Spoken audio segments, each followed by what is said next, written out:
আল্লাহর হাবিব বলেন, 1 নম্বরে কোরআন শরীফের খতম করা, 2 নম্বরে কিয়ামতের দিন নবীগণদের সুপারিশ অর্জন করা, 3 নম্বরে সকল মুসলমান তোমার প্রতি সন্তুষ্ট হওয়া, আর 4 নম্বরে হজ এবং উমরা পালন করা। এছাড়ার কথা যখন আল্লাহর হাবিব বললেন, আম্মা জান আয়েশা সিদ্দিকা ডাক দিয়া বলেন, ইয়া রাসূলুল্লাহ, ইয়া হাবিবাল্লাহ, আল্লাহর হাবিব মসজিদে নববী থেকে যখন হিজরা শরীফের মধ্যে আসলেন, বিছানার মধ্যে যখন আসলেন, ডাক দিয়া বললেন, ইয়া রাসূলুল্লাহ, ইয়া হাবিবাল্লাহ, আপনি যে 4টা আমলের কথা বলেছেন, এই আমলগুলো আমার করতে ইচ্ছা হচ্ছে, কিন্তু বর্তমানে তো এটা আমার করা সম্ভব হচ্ছে না। আল্লাহর হাবিব ডাক দিয়া বলেন, আয়েশা, কোরআনুল কারীমের সূরাতুল ইখলাস যদি তুমি 3 বার তেলাওয়াত করো, আল্লাহ পাক তোমার আমলনামার মধ্যে খতম কোরআন শরীফের সওয়াব দান করে দিবে। তারপরে আল্লাহর হাবিব বলেন, আমি রাসূল এবং অন্যান্য নবীর উপর যদি আয়েশা তুমি দুরূদ শরীফ আদায় করো, তাহলে কাল হাশরের ময়দানে আল্লাহ পাক রব্বুল আলামিন নবীদের সুপারিশ তোমার ভাগ্যে নসিব করে দিবে। তারপরে আল্লাহর হাবিব বলেন, যদি সমস্ত মুমিনদের জন্য তুমি দোয়া করো, সমস্ত মুমিন মুসলমান তোমার উপরে সন্তুষ্ট হয়ে যাবে। আর যদি তুমি সুবহানাল্লাহি ওয়ালহামদুলিল্লাহ ওয়ালা ইলাহা ইল্লাল্লাহু আল্লাহু আকবার, এই তাসবিহ যদি তুমি আদায় করো, আল্লাহ পাক তোমার আমলনামার মধ্যে একটা কবুল হজ এবং উমরার সওয়াব দান করে দিবে। قل هو الله أحد الله الصمد لم يلد ولم يولد ولم يكن له كفوا أحد। جربنا الله أكبر। আল্লাহ রাব্বুল আলামিন বলেন, কুল হে রাসূল আপনি বলে দিন, তিনি আল্লাহ এক অদ্বিতীয়, আল্লাহ কারো মুখাপেক্ষী নন, তার কোনো সন্তান নেই, তিনি কারো সন্তান নন, এবং তিনি রব্বুল আলামিন, আল্লাহ রব্বুল আলামিন তার সমতুল্য কেউ নাই। জোরে বলেন সুবহানাল্লাহ। আল্লাহ রব্বুল আলামিন এই সূরা নাজিল করিয়া পৃথিবীর মানুষদেরকে জানিয়ে দিলেন, আল্লাহ পাক এক অদ্বিতীয়, আল্লাহর কোনো শরীক নাই। মহান রব্বুল আলামিন কাউকে জন্ম দেন নাই, তিনি কারো থেকে জন্ম নেন নাই, তিনি তার সমতুল্য কেউ নেই, তিনি হচ্ছেন মহান রব্বুল আলামিন। সুবহানাল্লাহ। এর ব্যাখ্যায় হযরত ইবনে আব্বাস রাদিয়াল্লাহু তাআলা আনহু বলেন, সমাদ হলেন যার পেট নাই, যিনি পানাহার করেন না, তিনি পেট বিশিষ্ট হলে অবশ্যই কোনো বস্তুর মোকাবেক্ষী হতেন, অথচ তিনি কোনো বস্তুর মোকাবেক্ষী নন, বরং যাবতীয় সৃষ্টি তার মোকাবেক্ষী। জুড়ে বলেন সুবহানাল্লাহ। কোনো সৃষ্টি তার মোকাবেক্ষী নয়, তিনিই সবার, তিনি ওনার প্রতি সবাই মোকাবেক্ষী। জুড়ে বলেন সুবহানাল্লাহ। নবী করিম সাল্লাল্লাহু আলাইহি ওয়াসাল্লাম থেকে বর্ণিত হযরতে আয়েশা সিদ্দিকা রাদিয়াল্লাহু তাআলা আনহাকে আল্লাহর হাবিব বলেন, এ আয়েশা, তুমি 4টি আমল না করা ব্যতীত তুমি ঘুমিও না। কয়টা আমল? 4টি আমল করা ব্যতীত তুমি ঘুমিও না। আল্লাহর হাবিব বলেন, 1 নম্বরে কোরআন শরীফের খতম করা, 2 নম্বরে কিয়ামতের দিন নবীগণদের সুপারিশ অর্জন করা, 3 নম্বরে সকল মুসলমান তোমার প্রতি সন্তুষ্ট হওয়া, আর 4 নম্বরে হজ এবং উমরা পালন করা। এছাড়ার কথা যখন আল্লাহর হাবিব বললেন, আম্মা জান আয়েশা সিদ্দিকা ডাক দিয়া বলেন, ইয়া রাসূলুল্লাহ, ইয়া হাবিবাল্লাহ, আল্লাহর হাবিব মসজিদে নববী থেকে যখন হিজরা শরীফের মধ্যে আসলেন, বিছানার মধ্যে যখন আসলেন, ডাক দিয়া বললেন, ইয়া রাসূলুল্লাহ, ইয়া হাবিবাল্লাহ, আপনি যে 4টা আমলের কথা বলেছেন, এই আমলগুলো আমার করতে ইচ্ছা হচ্ছে, কিন্তু বর্তমানে তো এটা আমার করা সম্ভব হচ্ছে না। আল্লাহর হাবিব ডাক দিয়া বলেন, আয়েশা, কোরআনুল কারীমের সূরাতুল ইখলাস যদি তুমি 3 বার তেলাওয়াত করো, আল্লাহ পাক তোমার আমলনামার মধ্যে খতম কোরআন শরীফের সওয়াব দান করে দিবে। তারপরে আল্লাহর হাবিব বলেন, আমি রাসূল এবং অন্যান্য নবীর উপর যদি আয়েশা তুমি দুরূদ শরীফ আদায় করো, তাহলে কাল হাশরের ময়দানে আল্লাহ পাক রব্বুল আলামিন নবীদের সুপারিশ তোমার ভাগ্যে নসিব করে দিবে। তারপরে আল্লাহর হাবিব বলেন, যদি সমস্ত মুমিনদের জন্য তুমি দোয়া করো, সমস্ত মুমিন মুসলমান তোমার উপর সন্তুষ্ট হয়ে যাবে। আর যদি তুমি সুবহানাল্লাহি ওয়ালহামদুলিল্লাহ ওয়ালা ইলাহা ইল্লাল্লাহু আল্লাহু আকবার এই তাসবিহ যদি তুমি আদায় করো, আল্লাহ পাক তোমার আমলনামার মধ্যে একটা কবুল হজ এবং উমরার সওয়াব দান করে দিবে।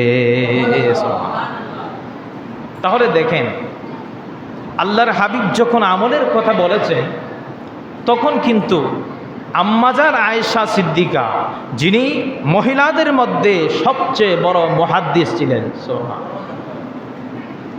আমি কি কোনো সাধারণ কথা বলছি?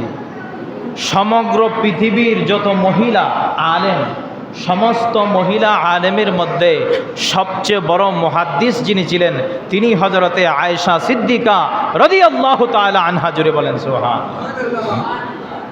কারণ হুজরা শরীফের মধ্যে আম্মাজান আয়েশা সিদ্দিকা জায়নামাজের মুসল্লায় বসে থাকতেন। আল্লাহর হাবিব মসজিদে নববী মিম্বরের মধ্যে বসে বসে যেই সমস্ত হাদিস বলতেন, সাহাবায়ে কেরামদের সামনে বর্ণনা করতেন, হুবহুব সেই হাদিস শরীফ আল্লাহর হাবিব হুজরা মুবারকে আসলে আয়েশা সিদ্দিকা শোনায় দিতেন। যেটা বলেন সুবহান। চুল পরিমাণ ভুল হতো না। কেমন এলিম আল্লাহ পাক রব্বুল আলামিন ওনাকে দান করেছিলেন। সেই আয়েশা সিদ্দিকা রাদিয়াল্লাহু তাআলা আনহা বলেন, ইয়া রাসূলুল্লাহ, এটা আমার জন্য কি কঠিন হয়ে যাবে, আমি এটা কিভাবে করব? কিন্তু দেখেন আল্লাহর হাবিব এই আমলগুলো আমাদের জন্য কত সহজ করে দিয়েছেন। সুবহানাল্লাহ। এই আমলগুলা, তাহলে এই আমলটা শোনার পরে আমাদের করতে ইচ্ছা হচ্ছে কিনা? কথা বলেন না। এই আমলটা শোনার পরে আমাদের করতে ইচ্ছা হচ্ছে না যে এত কঠিন আমল আমরা খুব সহজেই করতে পারবো, এত কঠিন আমলের সওয়াব খুব সহজেই আমরা অর্জন করতে পারবো। আল্লাহ যেন তৌফিক দেন। জোরে বলি আমিন। কারণ সূরাতুল ইখলাস এটার মর্যাদা অনেক, এটার মর্যাদা অনেক। হযরতে আবু হুরায়রা রাদিয়াল্লাহু তাআলা আনহু থেকে বর্ণিত এই সূরার শানে নুজুলের মধ্যে উল্লেখ করা হয়েছে যে রাসূল করিম সাল্লাল্লাহু আলাইহি সাল্লামের একজন সাহাবী, আপনারা যারা হজে গিয়েছেন, একটা মসজিদের নাম আছে, নাম হচ্ছে মসজিদে কুবা। মসজিদে কুবা, উনি মসজিদে কুবার ইমাম ছিলেন। মসজিদে কুবা ইমাম ছিলেন। তো তিনি সূরাতুল ফাতিহার সঙ্গে সূরা ইখলাস পড়ার পরে অন্য সূরা মিলাইতেন।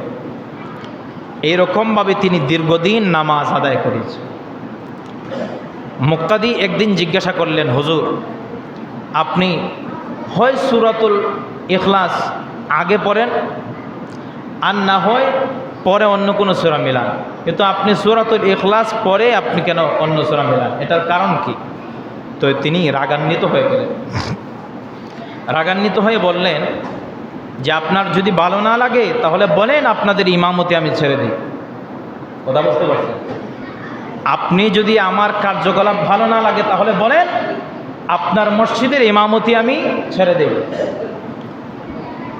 তো সমস্ত মুসল্লিরা চিন্তা করে দেখলো, ওনাদের মধ্যে বিজ্ঞ একজন আলেম তিনি ছিলেন, উনি যদি চলে যান তাহলে সেই ইমামের যোগ্যতা সম্পন্ন ব্যক্তি তাদের মধ্যে আর কেউ নাই। সবাই আবার ওনাকে ইমামতির জায়গায় নিয়ে দাঁড়ালেন।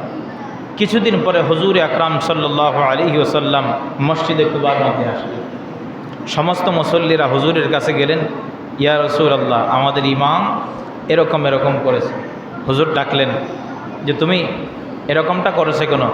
ইয়া রাসূলুল্লাহ, ইয়া হাবিবাল্লাহ, আমি সূরাতুল ইখলাসকে বড় মহব্বত করি। আল্লাহর রসুল বলেন এই মহব্বতের কারণে সেই সূরাতুল ইখলাস তোমার জন্য জান্নাত হয়ে গেছে। যদি বলেন সুবহান। আপনি চিন্তা করে দেখেছে সেই সূরাতুল ইখলাস, এটা এত গুরুত্বপূর্ণ একটা সূরা। আল্লাহ পাক রব্বুল আলামিন সেই সূরার মধ্যে এত বরকত দান করেছেন। হুজুর আকরাম সাল্লাল্লাহু আলাইহি ওয়াসাল্লাম বলেন, আল্লাহর হাবিব বলেন, জান্নাতের মধ্যে এক ধরনের ফল থাকবে, যেই ফল আপেলের চেয়ে বড়, এবং আনার ফলের চেয়ে ছোটো এরকম একটা ফল থাকবে। সেই ফলটা দুধের চেয়ে সাদা থাকবে, মধুর চেয়ে মিষ্টি থাকবে। ওই ফল আল্লাহ রব্বুল আলামিন তাদেরকে পান করাইবেন। হযরত আবু বকর সিদ্দিক রাদিয়াল্লাহু তাআলা আনহু বলেন, ইয়া রাসূলুল্লাহ, ইয়া হাবিবাল্লাহ, এই ফলটা কারা ভক্ষণ করবে? আল্লাহর রাসূল বলেন, যেই ব্যক্তি আমি রাসূলের নাম শোনার পরে দুরূদ শরীফ পড়বে, আল্লাহ পাক রব্বুল আলামিন জান্নাতের মধ্যে তাদেরকে এই ফল ভক্ষণ করায় দিবে। সুবহানাল্লাহ। যারা আমি রাসূলের নাম শোনার পরে দুরূদ শরীফ আদায় করবে, আল্লাহ পাক তাকে আল্লাহ পাক ওই জান্নাতের নিয়ামত দান করবেন। যেটা বলেন সুবহানাল্লাহ। সূরাতুল ইখলাস বলার কারণ হলো যে দুনিয়া আখিরাতের বিপদ, মৃত্যুর যন্ত্রণা, কবরের অন্ধকার, কিয়ামতের ভয়াবহতাকে আল্লাহ পাক রব্বুল আলামিন মুক্ত করে দিবেন সূরাতুল ইখলাসের উসিলায়। সুবহানাল্লাহ। এটা যদিও একটা ছোট সূরা, কিন্তু এটার মধ্যে আল্লাহ পাক রব্বুল আলামিনের সত্যতা, আল্লাহ পাক রব্বুল আলামিনের পরিচয় এই সূরাতুল ইখলাসের মধ্যে তুলে ধরা হয়েছে। যদি বলেন সুবহানাল্লাহ। হযরত আনাস ইবনে মালিক রাদিয়াল্লাহু তাআলা আনহু থেকে বর্ণিত, রাসূল করিম সাল্লাল্লাহু আলাইহি সাল্লাম বলেন, সূরাতুল ইখলাস যারা একবার তেলাওয়াত করবে, আল্লাহ পাক রব্বুল আলামিন তাদেরকে কোরআন শরীফের 1/3 সওয়াব দান করবে। 2 বার যারা পড়বে 2/3, 3 বার যারা পড়বে পুরা কোরআন শরীফের খতম সওয়াব আল্লাহ রব্বুল আলামিন তাদের আমলনামার মধ্যে দান করে দিবে। হুজুর করিম সাল্লাল্লাহু আলাইহি ওয়াসাল্লাম একদিন মসজিদে নববীর মধ্যে সমস্ত সাহাবায়ে কেরামদের সামনে আরজ করলেন, ওহে সাহাবায়ে কেরামরা, তোমরা কি পারবা অল্প সময়ের ভিতরে, সামান্য সময়ের ভিতরে কোরআন শরীফের 3 ভাগের 1 ভাগ তেলাওয়াত করতে? কোরআন শরীফকে যদি আপনি 3টা ভাগ করেন, তাহলে 10 পারা 10 পারা করে 30 পারা হয়, ঠিক কিনা? কোরআন শরীফ কয় পারা? 30 পারা। 10 পারা 10 পারা করে খণ্ডন খণ্ডন করলে কয় পারা হয়? 30 পারা হয়। তাহলে 10 পারাও যদি একজন যদি হাফেজ না হয়, তাহলে ওনার জন্য 10 পারা সামান্য সময়ের মধ্যে পড়া অনেক কষ্টকর হবে কিনা? কথা বলেন। সামান্য সময়ের মধ্যে পড়া কষ্ট হবে। আমাদের মধ্যে যারা হাফেজ, তারাই 10 পারা পড়তে সময় লাগবে কমপক্ষে প্রায় 3 থেকে 4 ঘন্টা। 3 থেকে 4 ঘন্টা সময় লাগবে 10 পারা তেলাওয়াত করতে। তো রসুল একেবারেই সামান্য সময় দিয়েছেন। সাহাবায়ে কেরাম বলেন, ইয়া রাসূলুল্লাহ, এটা তো আমাদের পক্ষে সম্ভব নয়। আল্লাহর হাবিব বলেন, কেন সম্ভব নয়? একবার সূরাতুল ইখলাস পড়ো, আল্লাহ পাক তোমাকে কোরআন শরীফের 1/3 সওয়াব দান করে দিবেন। জোরে বলেন সুবহানাল্লাহ। একবার তেলাওয়াত করো, আল্লাহ তোমাকে সেই সওয়াব দান করে দিবে। হযরতে মা ফাতিমাতুজ জোহরা রাদিয়াল্লাহু তাআলা আনহা, আল্লাহর হাবিব এই যে আমলের কথা বলেছিলেন, এই আমল কিন্তু নিয়েছিলেন হযরতে শেরে খুদা আলী। যখন মা ফাতেমাকে বিবাহ দিবেন, সমস্ত সাহাবায়ে কেরামদের সামনে এলান করে দিলেন, সবার আগে যে কোরআন করিম খতম করবে, আমি রসুল তার কাছে আমার কন্যা ফাতেমাকে বিবাহ দিয়ে দিব। যদি বলেন সুবহানাল্লাহ। তো সমস্ত সাহাবায়ে কেরাম কোরআন শরীফ নিয়ে বসে গেলেন, খতম শুরু করে দিয়েছেন। খতম শুরু করে দিয়েছেন সামান্য সময়ের মধ্যে। শেরে খুদা হযরতে আলী হাত বাড়িয়ে দিলেন, ইয়া রাসূলুল্লাহ, ইয়া হাবিবাল্লাহ, আমার খতম শেষ। সুবহান, আমার খতম শেষ। আল্লাহর হাবিব বলেন, এই না মাত্র তোমরা খতম বসলা, এত তাড়াতাড়ি তোমাদের খতম শেষ হয়ে গেছে? হযরতে আলী বলেন, ইয়া রাসূলুল্লাহ, ওই যে আপনি বলেছিলেন যেই ব্যক্তি 3 বার সূরাতুল ইখলাস করবে, তার আমলনামার মধ্যে আল্লাহ 1 খতম কোরআন শরীফের সওয়াব দান করে দিবে। আমি সেই আমলটাই করেছি। আল্লাহর হাবিব বলেন, এই আলী, আমি এটাই চেয়েছিলাম, আমার মন থেকে আমি চেয়েছিলাম তুমি যেন সবার আগে কোরআনুল কারীমের খতম করো, আর আমি রসুল চেয়েছিলাম তোমাকে আমি রসুলের দামাতা বানাইতে। যদি বলেন সুবহানাল্লাহ। তো আল্লাহর রসুল মন থেকে যেটা চেয়েছেন সেটা আল্লাহ কবুল করে নিয়েছেন। এই জন্য হযরতে আলী রাদিয়াল্লাহু তাআলা আনহু সেই আমল করার মাধ্যমে এত বড় একটা নিয়ামতের ভাগীদার হয়েছেন। যদি বলেন সুবহানাল্লাহ। তারপরে দেখেন, এই সূরাতুল ইখলাস এত গুরুত্বপূর্ণ একটা সূরা। আপনি যদি ফজরের নামাজের সময় সেই সূরা তেলাওয়াত করেন, ফজরের নামাজের সময় সেই সূরা যদি আপনি তেলাওয়াত করেন, তাহলে আল্লাহ পাক রব্বুল আলামিন আপনার সন্তান সন্ততি তাদের উপরে কখনো বালা মুসিবত পতিত হবে না। আপনি ফজরের নামাজের সময় এবং ফজরের নামাজের পরে যদি 10 বার সূরাতুল ইখলাস তেলাওয়াত করেন। কয়বার? 10 বার যদি আপনি সূরাতুল ইখলাস তেলাওয়াত করেন তাহলে আল্লাহ রাব্বুল আলামিন ওই বান্দাকে ঈমান নসিব না করে মওত দিবে না। জোরে বলেন সুবহানাল্লাহ। যতক্ষণ পর্যন্ত সেই ব্যক্তির কালেমা নসিব না হইবে, শুধু এখানেই শেষ নয়, আল্লাহর 8টা জান্নাতের মধ্যে 8টা জান্নাত তার জন্য খুলে দেওয়া হবে। যেই জান্নাত দিয়ে ইচ্ছা সেই জান্নাতের দরজা দিয়ে সে জান্নাতে প্রবেশ করতে পারবে। জোরে বলেন সুবহানাল্লাহ। তো আমরা সেই আমলগুলো অর্জন করতে চাই কি চাই না? আরেকটা বিষয় যে আমি আপনাদেরকে বললাম, আখেরি চাহার সোমবার, আপনারা যারা পরে আসছেন হয়তো শুনতে পারেন নাই, এই আমলটাও আপনারা করার চেষ্টা করবেন। আখেরি চাহার সোমবার দিন কোরআন শরীফ থেকে আয়াতে শিফা লিখি কলা পাতা অথবা কাছের প্লেটের মধ্যে লিখে আপনি যদি এটা দিয়ে গোসল করেন এবং বোতলজাত করে রাখেন, গোসল করলে আল্লাহ পাক আল্লাহর হাবিবের সদকায় আপনাকে শেফা নসিব করবেন। জুড়ে বলেন সুবহানাল্লাহ।